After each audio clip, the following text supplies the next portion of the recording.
Stroke is a leading cause of disability worldwide, affecting millions each year. While advances in acute care have improved survival, many survivors face long-term challenges. Among the most common and impactful are post-stroke pain, PSP, and post-stroke depression, PSD. These conditions not only hinder rehabilitation, but also significantly reduce quality of life. In this video, we'll explore how pain and depression often go hand in hand after a stroke, why they're so difficult to treat, and what new research reveals about their shared biological roots. Understanding these connections is the first step toward better recovery and integrated care for stroke survivors. Stroke pain and depression are not rare complications. In fact, studies show that up to 89% of stroke survivors experience some form of chronic pain, while depression affects between 7.5% and 35.6%. Even more striking, these two conditions often occur together, with comorbidity rates ranging from 34% to over 65%. This overlap creates a vicious cycle. Pain worsens mood, and depression amplifies pain perception. The result is a significant barrier to rehabilitation, increased risk of long-term disability, and a profound impact on daily life. Recognizing the scale of this problem is crucial for patients, families, and healthcare providers alike. Relationship between post-stroke pain and depression is not one-way. Research shows a bidirectional link. Pain can trigger or worsen depressive symptoms, while depression can heighten pain sensitivity and chronicity. This means that treating one without addressing the other often leads to poor outcomes. For example, a patient struggling with pain may become less motivated to participate in rehabilitation, while someone with depression may perceive pain as more intense or disabling. This intertwined relationship highlights the need for integrated treatment strategies that address both physical and emotional health after stroke. Not all strokes are the same, and neither are their complications.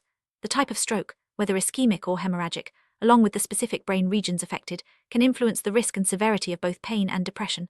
For example, lesions in the thalamus or brainstem are more likely to cause severe pain, while damage to the frontal lobe or basal ganglia increases the risk of depression. Other risk factors include younger age, female sex, severe stroke, and a history of depression or vascular disease. Understanding these risk profiles helps clinicians tailor prevention and treatment strategies for each patient. Stroke pain is defined as pain resulting from damage to the central nervous system, specifically the somatosensory pathways, rather than from injury to muscles or joints. It often presents as burning, tingling, or shooting sensations, and may be accompanied by abnormal sensitivity to touch or temperature. Diagnosis requires a history of stroke, pain in a neuroanatomically consistent area, and sensory changes like numbness or hypersensitivity. The pain can be persistent and difficult to treat, making early recognition and intervention essential for improving outcomes. Stroke depression is classified as a mood disorder directly caused by cerebrovascular disease. It is the most common psychiatric complication after stroke and can manifest as persistent sadness, loss of interest, fatigue, sleep disturbances, and even suicidal thoughts. Diagnosis can be challenging due to overlapping symptoms with other post-stroke conditions, and prevalence estimates vary depending on the assessment tools used. Early identification and standardized diagnostic protocols are crucial to ensure patients receive appropriate support and treatment. Both post-stroke pain and depression can develop soon after the initial event or emerge months later. Pain often starts within the first 3 months, but can become more prevalent and severe over time, affecting up to 89% of patients after 2 years. Depression may appear early or develop as patients struggle with disability and loss of independence. Both conditions tend to persist, with complete resolution being rare. Their chronic nature underscores the need for ongoing monitoring and long-term management in stroke survivors. Several demographic, clinical, and lifestyle factors increase the risk of developing post-stroke pain and depression. Younger patients, women, and those with severe strokes are at higher risk. Specific brain lesions, such as those in the thalamus or frontal lobe, play a significant role. Other contributors include reduced movement, sensory deficits, spasticity, cognitive impairment, and a history of depression or vascular disease. Social factors like lack of support and delayed rehabilitation also matter. Recognizing these risks allows for early intervention and tailored care plans. Diagnosing post-stroke pain and depression can be complex. Pain may be mistaken for musculoskeletal issues, while depression symptoms can overlap with cognitive or physical deficits. Inconsistent use of diagnostic criteria and assessment tools adds to the challenge, leading to underdiagnosis or misclassification. Standardized multimodal protocols that combine clinical interviews, validated scales, and neurological assessments are needed to accurately identify and differentiate these conditions, ensuring patients receive the right treatment at the right time. At the cellular level, glial cells, especially microglia, astrocytes, and oligodendrocytes, play a central role in the development of both pain and depression after stroke. Stroke-induced injury activates microglia, leading to the release of pro-inflammatory cytokines and neurotoxic factors. Astrocytes can shift from protective to harmful states, while oligodendrocyte loss disrupts myelination. These changes create a cycle of neuroinflammation and neural dysfunction, fueling both pain and depressive symptoms. Targeting glial cell activity is a promising avenue for future therapies. Neuroinflammation is a key shared mechanism in post-stroke pain and depression. Activated microglia and astrocytes release cytokines like TNF-alpha, IL-1 beta, and IL-6, which contribute to pain hypersensitivity and mood disturbances. These inflammatory mediators also disrupt synaptic plasticity and neural circuits, perpetuating symptoms.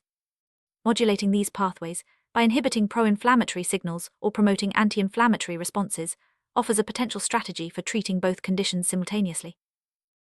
Oligodendrocytes are responsible for myelinating neurons, ensuring efficient signal transmission. After stroke, their loss or dysfunction can lead to demyelination, contributing to neuropathic pain and depressive behaviors. Disrupted signaling pathways, such as Notch and CADM1, further impair oligodendrocyte function. Protecting or restoring these cells may help break the cycle of pain and mood disorders, highlighting the importance of white matter health in stroke recovery.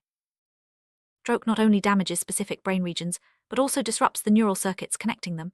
Key areas involved in pain and mood regulation include the medial prefrontal cortex, MPFC, anterior cingulate cortex, ACC, amygdala, ventral tegmental area, VTA, and thalamic nuclei. Changes in these circuits, such as hyperactivity, impaired plasticity, or altered neurotransmitter release, can drive both pain and depressive symptoms. Understanding these network-level changes is crucial for developing targeted neuromodulation therapies. Monoaminergic system, which includes neurotransmitters like serotonin and norepinephrine, is often disrupted after stroke. This dysregulation affects both pain perception and mood regulation. Reduced levels of these neurotransmitters are linked to increased pain sensitivity and depressive symptoms. Many first-line treatments for both conditions target these pathways, further supporting their central role in post-stroke complications. Anterior cingulate cortex, ACC, acts as a hub for integrating pain, emotion, and cognition. After stroke, structural and functional changes in the ACC can lead to both heightened pain and depressive symptoms. Research shows that targeting the ACC with neuromodulation or pharmacological agents can alleviate both domains, making it a promising focus for future therapies. Amygdala is central to processing emotions like fear and anxiety, and it also plays a role in pain perception. After stroke, hyperactivity in the amygdala, especially the basilic curd and central nucleus, can drive both depressive and pain symptoms. Disrupted communication between the amygdala and other brain regions, such as the ACC, further exacerbates these issues. Modulating amygdala activity may help relieve both emotional and physical suffering in stroke survivors. Ventral tegmental area, VTA, is a key node in the brain's reward and motivation circuits. After stroke, changes in VTA activity, especially reduced dopamine release, are linked to anhedonia, loss of pleasure, and increased pain sensitivity. Targeting the VTA and its connections to the prefrontal cortex and limbic system may help restore motivation, improve mood, and reduce pain in affected patients. Locus coeruleus (LC) is the brain's primary source of norepinephrine, a neurotransmitter involved in arousal, attention, and pain modulation. Stroke-induced changes in LC activity can disrupt norepinephrine levels, leading to increased pain and depressive symptoms. Restoring LC function or norepinephrine signaling is a potential strategy for treating both post-stroke pain and depression. Thalamus acts as a relay center for sensory information, including pain signals. Specific nuclei, such as the posterior thalamic nucleus, are involved in integrating both the sensory and emotional aspects of pain. After stroke, abnormal activity in these regions can contribute to chronic pain and mood disturbances. Understanding thalamic involvement helps explain why some patients experience severe, persistent symptoms and guides targeted interventions. Treating post-stroke pain and depression often involves similar medications. First-line options include tricyclic antidepressants, TCAs, serotonin norepinephrine reuptake inhibitors, SNRIs, and selective serotonin reuptake inhibitors, SSRIs. These drugs target monoaminergic pathways, helping to regulate both mood and pain perception. Other agents, such as anticonvulsants and topical treatments, may be used for pain, while glutamatergic modulators like ketamine are emerging as options for treatment-resistant cases. Ketamine, a non-competitive NMDA receptor antagonist, has shown promise for both pain and depression after stroke. It works by modulating glutamatergic neurotransmission and reducing neuroinflammation. A single low dose can provide rapid and sustained relief of depressive symptoms and pain, likely by restoring synaptic function and reducing inflammatory mediators. This highlights the potential of targeting glutamate pathways in integrated treatment approaches. Onazuclin, an antibiotic with strong anti-inflammatory properties, has demonstrated both analgesic and antidepressant effects in preclinical studies. It works by inhibiting macroglial activation, reducing pro-inflammatory cytokine release, and promoting neuroprotection. Its ability to cross the blood-brain barrier and modulate central nervous system inflammation makes it a promising candidate for treating comorbid pain and depression after stroke. Hydromeristin, DHM, is a natural compound that has shown efficacy in both neuropathic pain and depression. Its mechanisms include suppressing inflammatory cytokines, modulating key signaling pathways, and promoting glial cell health. DHM also acts as an antioxidant, reducing oxidative stress, a shared factor in both pain and mood disorders.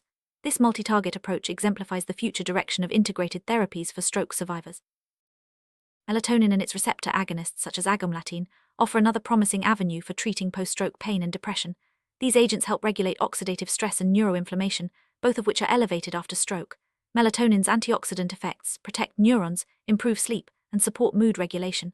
Clinical studies show that agomelatine can enhance both mood and neurological recovery, making it a valuable tool in integrated care. Puxutan is a newer antidepressant that works through multiple mechanisms, including serotonin transporter inhibition and receptor modulation. It has shown benefits for both mood and cognitive function in post-stroke patients, with a favorable safety profile. Its anti-inflammatory effects and ability to improve neuroplasticity make it a strong candidate for treating comorbid pain and depression, especially in patients who cannot tolerate older medications. Non-invasive neuromodulation techniques, such as repetitive transcranial magnetic stimulation, RTMS, and transcranial direct current stimulation, TDCS, have demonstrated efficacy in reducing both pain and depressive symptoms after stroke. These therapies work by modulating neural circuits, reducing neuroinflammation, and promoting glial cell health. They offer hope for patients who do not respond to medication and may be combined with pharmacological treatments for greater effect. Cognitive behavioral therapy, CBT, is an evidence-based psychological intervention that can be as effective as medication for mild to moderate post-stroke depression. CBT helps patients reframe negative thoughts, develop coping strategies, and improve adherence to rehabilitation. When combined with other treatments, CBT can enhance overall recovery and quality of life for stroke survivors facing pain and mood challenges. High comorbidity and shared mechanisms of post-stroke pain and depression call for integrated mechanism-based treatment strategies. Rather than treating each condition in isolation, clinicians should target neuroinflammation, glial dysfunction, and neural circuit remodeling simultaneously. This approach promises better outcomes, improved quality of life, and a new paradigm for stroke rehabilitation. Future research should focus on developing multimodal interventions that address both neuroimmune dysregulation and circuit-level dysfunction. This includes exploring new pharmacological agents, refining neuromodulation techniques, and personalizing treatments based on stroke subtype and patient characteristics. Advances in brain imaging and molecular biology will help identify precise targets and monitor treatment effects, paving the way for more effective and individualized care. In summary, post-stroke pain and depression are highly prevalent, often co-occurring conditions that severely impact recovery and quality of life. Their shared biological mechanisms, neuroinflammation, glial cell dysfunction, and neural circuit remodeling, offer new opportunities for integrated mechanism-based therapies. By recognizing the bidirectional relationship and targeting common pathways, clinicians can help stroke survivors achieve better outcomes and a higher quality of life. Continued research and innovation will further improve care for this vulnerable population.